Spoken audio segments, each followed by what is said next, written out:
Welcome to the Bernadette Jackson Podcast, where we are redefining how the world views women with daddy issues by discussing topics, sharing stories, and gaining insight, all from the perspective of a fatherless daughter. I'm your host, Bernadette of BernadetteJackson.com. So today I wanted to talk about the Queen's Gambit. That is this show on Netflix that is talking about a chess prodigy and how she went from not knowing anything about chess to being the world champion, I think, in a Russian tournament. The show was so good. And I'm going to be honest with you. I had seen that the show was on Netflix for the longest time, and I said to myself, I'm not interested. I'm not watching it, period. But then what ended up happening is that I was on an IG page and they were talking about it, and they gave a couple of snippets of the movie, and I was like, maybe I'll give it a whirl. One day I wasn't really busy and I had some extra time and I wanted to watch something, so I decided to give it a chance, and it was really good. I'm really glad that I watched it. I'm really glad that I did. So this movie follows the life of the main character. Her name is Beth Harmon, and she is a fatherless daughter. Now, I spotted this from the very beginning, and if you've seen the show, maybe you did as well. She was living with her mom, and we saw a couple of scenes throughout the series where it looks as if her father did try to come around and wanted to have a relationship with his daughter, but her mom just wasn't having it.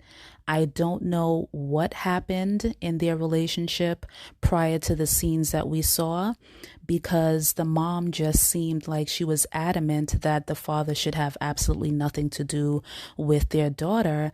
And it looked as if she was almost implying that he was dangerous or something. So I don't know what happened there, but I could see that the father at one point did want to maintain a relationship with his daughter and had been looking for them. And it also seemed as if this isn't the first time that the mom had run off and left. So he implied that he had actually tried to find them more than once, and this was the last time that he was going to do it.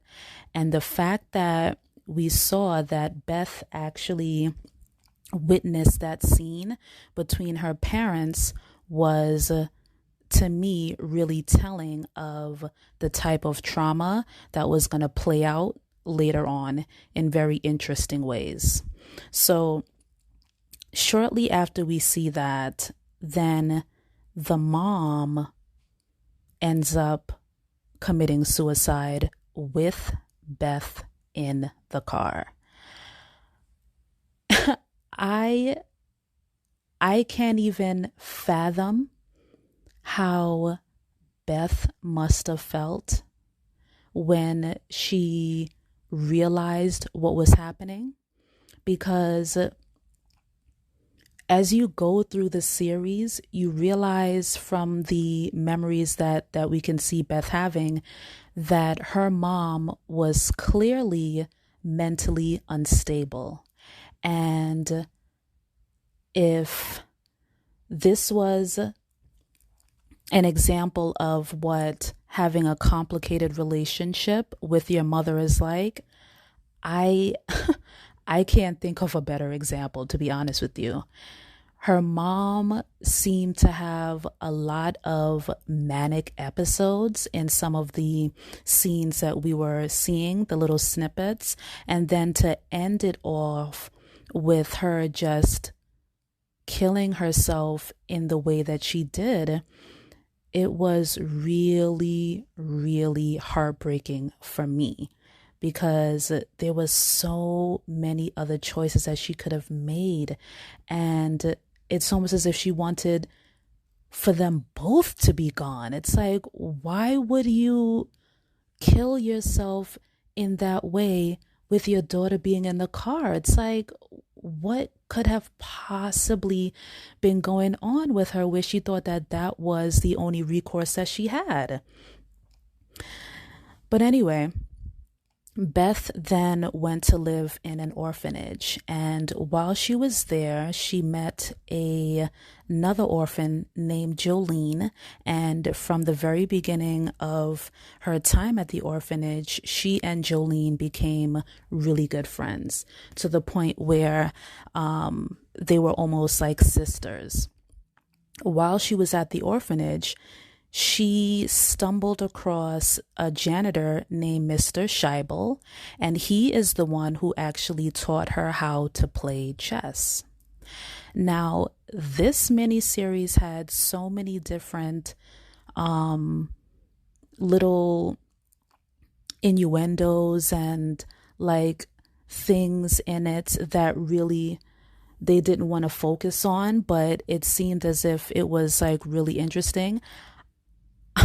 I thought that Mr. Scheibel was going to be really creepy just from the way he looked and his demeanor, but he turned out to be a really nice man who just was very, very reserved and maybe didn't have the social skills or the people skills to interact with Beth in any kind of way that would have been a little bit more warm. And also maybe that's just his male energy, who knows. But the orphanage was given these kids some pills that to me were, I want to say they were tranquilizers. I think that's what I remember they called them. But they, I guess, were supposed to just subdue them in some way. But what it ended up doing for Beth was that it allowed her to recall what she had learned from Mr. Scheibel that day and to like practice in her mind the chess moves that she was learning. She also became addicted to these pills, and she did not even realize that her addiction and her alcoholism and her promiscuity had a lot to do with the fact that she was fatherless. And so I just wanted to like go into that a little bit. Beth eventually was adopted by a family, but even as she was adopted into this family, the father in that coupling, he did not seem like he wanted anything to do with Beth to begin with. And as the series progresses, we get to understand that the reason why the couple adopted Beth was so that the mom could have a companion while the father was away working outside of the home. And my mind is blown by their decision to adopt a child only for the wife to have some companionship, because that's really a messed up reason to adopt a child, honestly. Like, it's very clear that they didn't think about the fact that they wanted to offer her a loving home or that they wanted to give her an opportunity to experience a real family. None of that. It was for completely selfish reasons. Now, Beth did absolutely survive in that situation, and she made the best of it, and I commend her for that. And quite frankly, I expected nothing less from a fatherless daughter, because we always absolutely make the best of the situations that we're in. And a lot of times we develop a lot of survival mechanisms that actually propel us to success because we don't feel like we have anyone to really count on. And this is exactly what Beth did in this movie, where she just learned how to play chess so masterfully that she was able to capitalize on her ability and started to play in tournaments and started to win local tournaments, then regional tournaments, then world tournaments, international tournaments, and then eventually became like the chess master, like the world chess master or international chess master, at a young age after only being in the game for a couple of years. So I'm not surprised by her level of success because it's just what we know we have to do. And being a fatherless daughter, one of the things that we do is we make a way to succeed where we often don't see a way, because honestly, we don't have a choice. But there are some things that stood out to me about the movie that I really wanted to get into. So, like I said earlier, Beth, to me, had a very addictive personality. She was an alcoholic, and she also was addicted to these pills. And she wanted to use the excuse of the fact that the pills was helping her to be a better chess player, that she could not recall the games or the moves to practice them in her mind unless she had these tranquilizers that allowed her to get into some kind of psychedelic state that really helped her to really unlock the portion of her mind that she thought was unavailable to her when she was lucid. And so she used that as a crutch for a very long time to continue to take these pills. But there was some scenes in this movie that really, really speak to the types of struggles that fatherless daughters have. One of them in particular was when she had started to get closer to this character named Harry Beltic. He was also a chess player.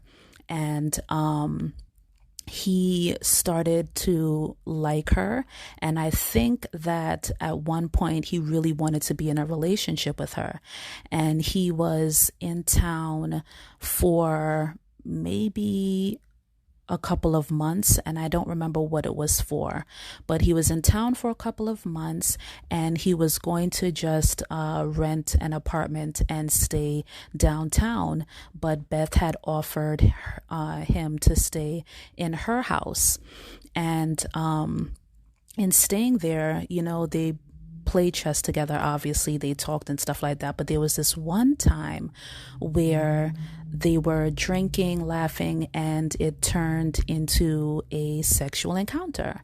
So after they had sex, Harry was sleeping or laying down next to her in bed, and Beth just pulled open a magazine and started reading the magazine as if nothing had ever happened.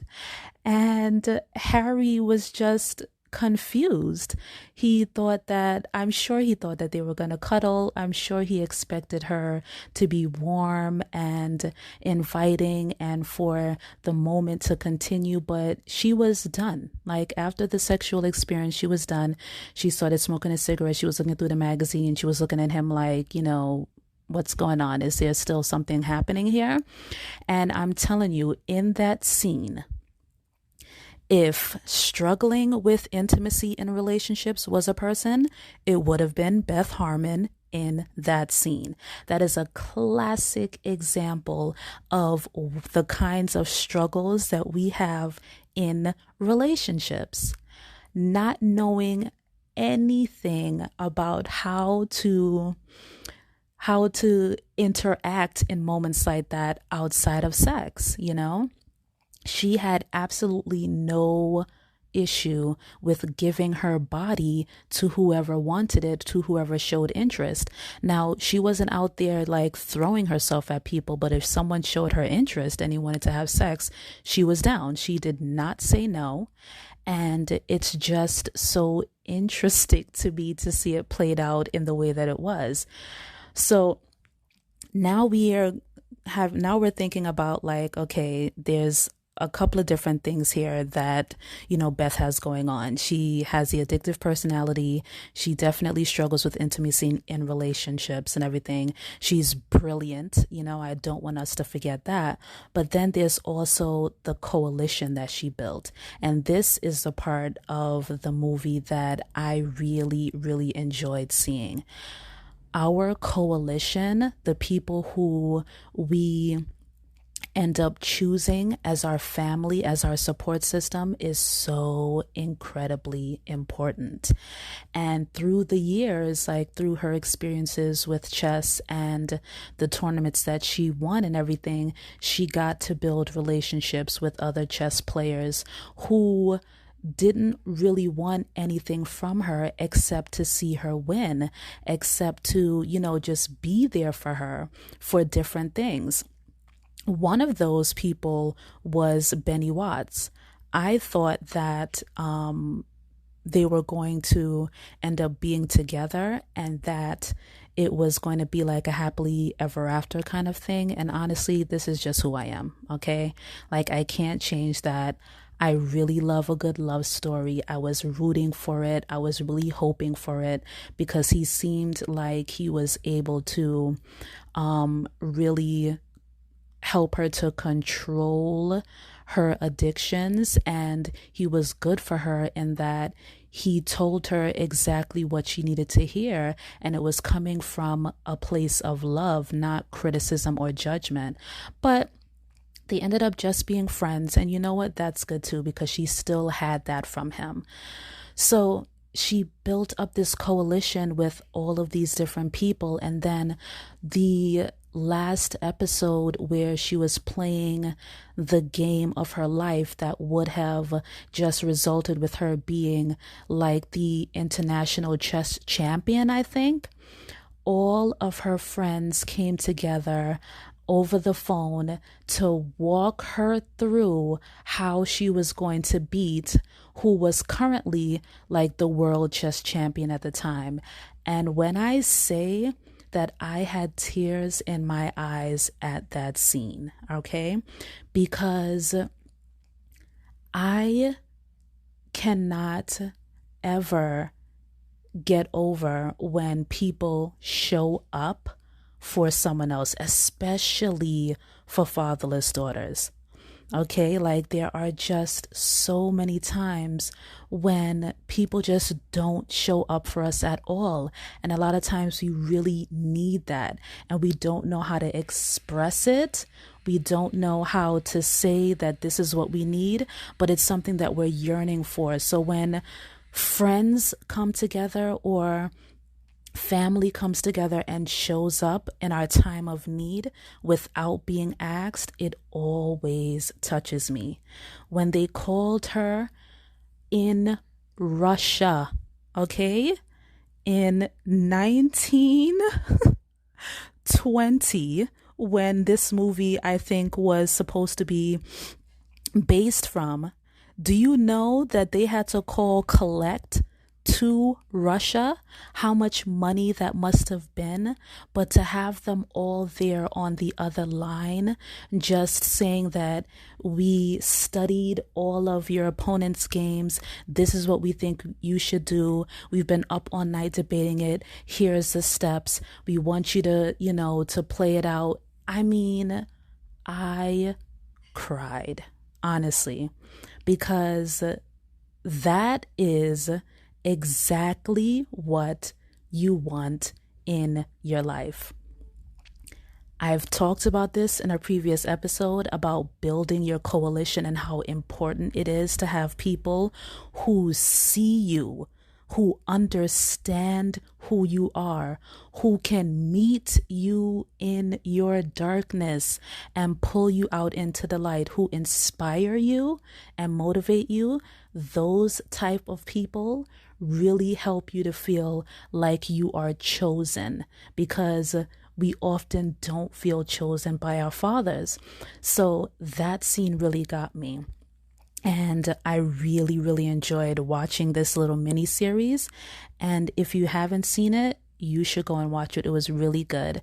Maybe just with the conversations that we've been having about fatherless daughters, you might be able to see some of what I'm saying about, like just the dynamic of how a fatherless daughter interacts in relationships and how Beth Harmon interacted with men in this movie, and just also how she was with both her real mom as well as her adoptive mom, because that relationship was also very complicated. She had two complicated relationships with two women who were her mom.